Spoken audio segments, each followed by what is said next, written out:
So when we anchor in the divine, when we strengthen that abidance in divine nature, the one who lived in duality now lives in unity.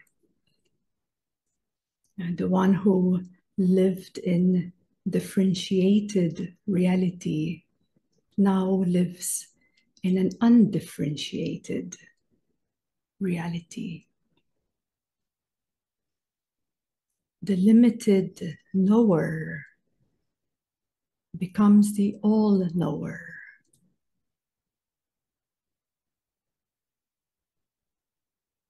The one that enjoys the senses through joy is now only finding joy through the unity of universal consciousness. So we move from delusion to ultimate truth, ultimate reality. We transform from self-forgetfulness into the remembrance of our divine nature.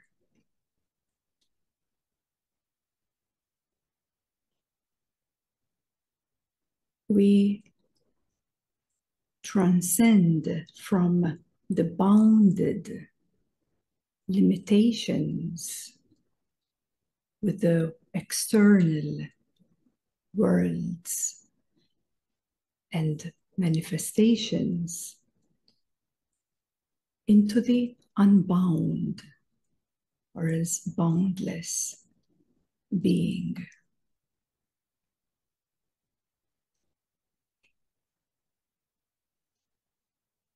We transform from the one who lives in creation, binded by creation, to become the ultimate creator.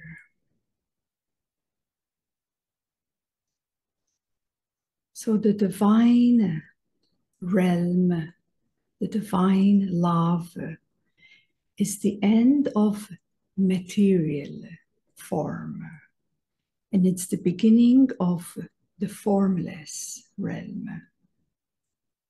This is why divine nature, divine light, divine love, it is not energy. It is not form. It is not material, neither subtle forms. It is not even a dimension, because the divine realm, these are planes of existence. They're beyond form, they're beyond material form, even in the most subtle form of energy. It's beyond that. So thus, to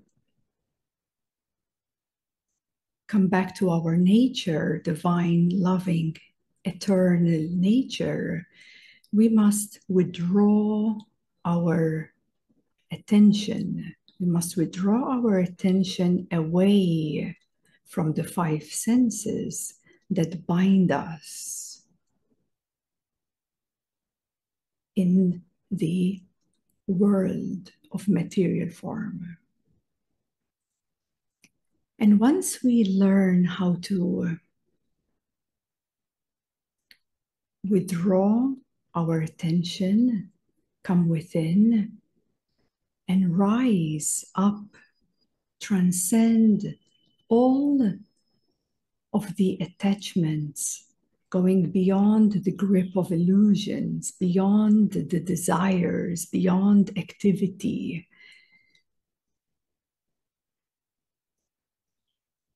beyond the forces of passions, desires. Here we're not speaking of what is good or bad. We're speaking already beyond and duality. It doesn't matter if it's something good, so to speak, or something negative, but coming to this divine, loving nature within us, we must rise above all worldly attachments and all subtle worldly attachments too. And only then we can truly transcend, truly rise above any bondage. Because in divine planes of existence, here is no bondage, no attachments, no karma. There's no forces that distract you. It's already beyond perfection. It's already eternal, loving nature, eternal bliss. And that is all within us. It's all a part of who we are. It is the most truthful of who we are, but yet through our attention, through our focus, we have distracted ourselves in so many different ways that we simply have forgotten our profound, supreme nature.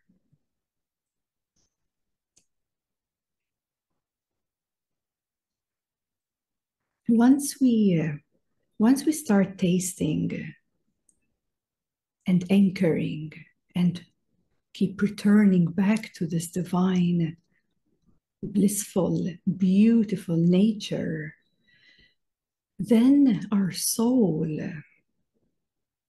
has less of a chance to fall back, lose track, or lose that inner spiritual fire. Some call that enthusiasm. It's hard for the soul to lose the track, the path, the transcendental path, to return back home to divine awareness.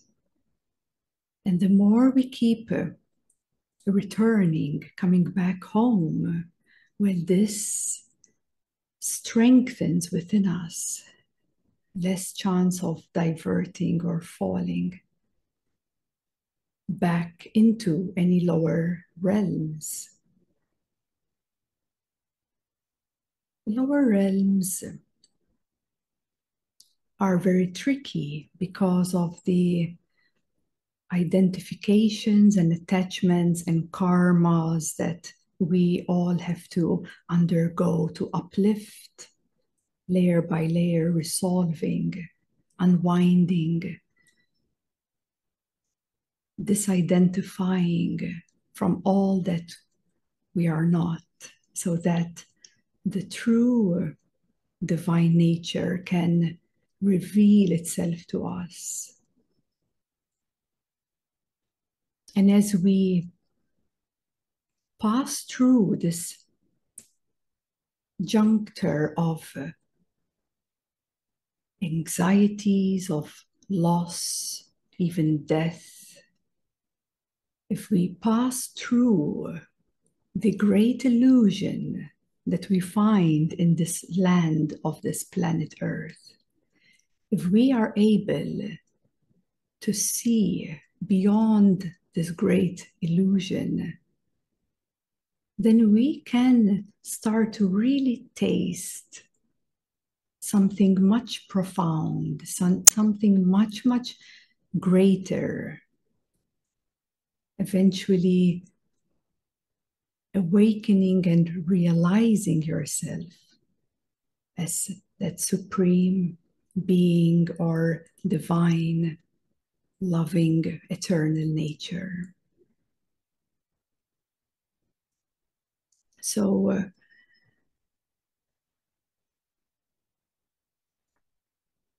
in divine we become extremely humble. We become extremely loving, extremely compassionate, and towards everything and everyone around us, but ultimately having that inner remembrance of divine, so that whatever we do, whatever actions, whatever activities, whatever selfless service, whatever is unfolding in your life experience, you never forget the presence of God in you. And that is one of the most beautiful way how one can live in a place of devotion, selflessness, deep, deep gratitude. And for this to take place, we must, easy to say, yes, but possible for everyone, to surrender or unwind or disidentify with the sense of I. The sense of I is a kind of restriction that keeps a certain separation from divine nature. Thus, it is only the sense of myself, the sense of me or I, that simply needs time, very slowly needs time to resolve the knot of the I. Yes, resolve the knot of the essence of suffering. So thus, walking on a path of devotion really, really helps to rapidly transcend that which is limited, that which is in suffering or in ignorance. The I is a bundle of memory. It's a bundle of memory. It's a bundle of karma. It's a bundle of preferences. There's beauty in the I as well, of course, but there's also suffering. Because ultimately, at some point, you realize, you see the truth of separation, division, suffering. Thus, it's natural for us to be at home. Be at home. It's natural for us to live in union with God.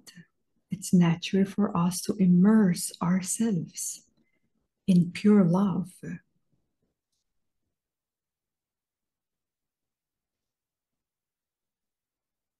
So, coming to the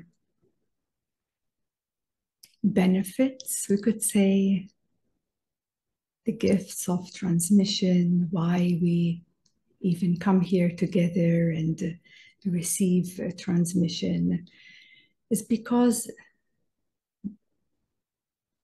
when we tune from the highest place, from the source, with our pure intention, with the support of the masters and beings that work closely with us, and even with you, I am sure, then we are blessed by grace, because when there is that intention, that divine's will, and when there is a space inside of you for vulnerability, for humbleness, for openness to receive, then you will surely be supported. You will surely be supported from all the beings in the higher planes, and all together come along to support you on your journey back home. So the consciousness transmission, it works like a magnet that separates the consciousness from the bondages of material world.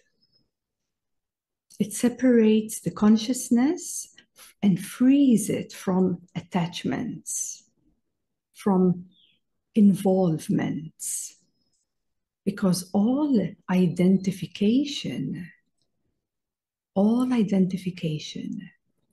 are like hooks gripped upon our consciousness. And the transmission allows that to uplift, allows that to resolve, allows that to melt in love, allows to do that. And the moment you, so to speak, you stand in your power to do that, all the beings, the gods and goddesses, they stand in front of you, and they wait for our command to be in service, to be in their selfless service, to support us to transcend and rise above the great illusion. So the transmissions also help to grow rapidly. They accelerate a lot your growth, the maturity of your consciousness, the integration of your consciousness. It also supports the strengthening of your nervous system. It supports all your vehicles of consciousness. But the lower vehicles of consciousness is what keeps us binded in the world, so to speak. It keeps us binded in attachments and thus limits the absolute view, the absolute truth, and absolute love. So throughout the transmission, there's also attunement happening.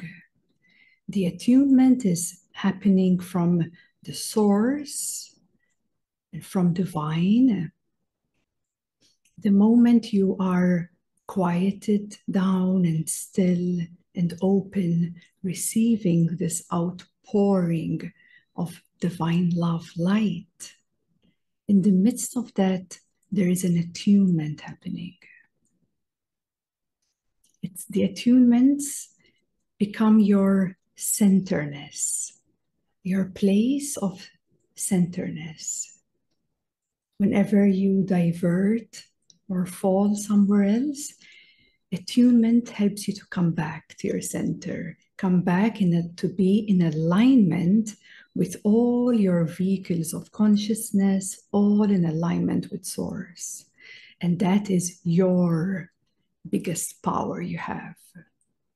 That's how you can make change. That's how you can transcend any identities and dualities. That's how you regain your power. The power of truth, the power of love, the power of divine. So we're not speaking of a solar plexus power here. And the transmission is also helping to accelerate healing and bring a more harmonious transformation. We can experience quite some bumpy rides here on this earth. But yet, when we receive blessings and transmissions from Source, we'll surely find ourselves to be in much more strength, much more centeredness, and our transformation is seen to become much more harmonious.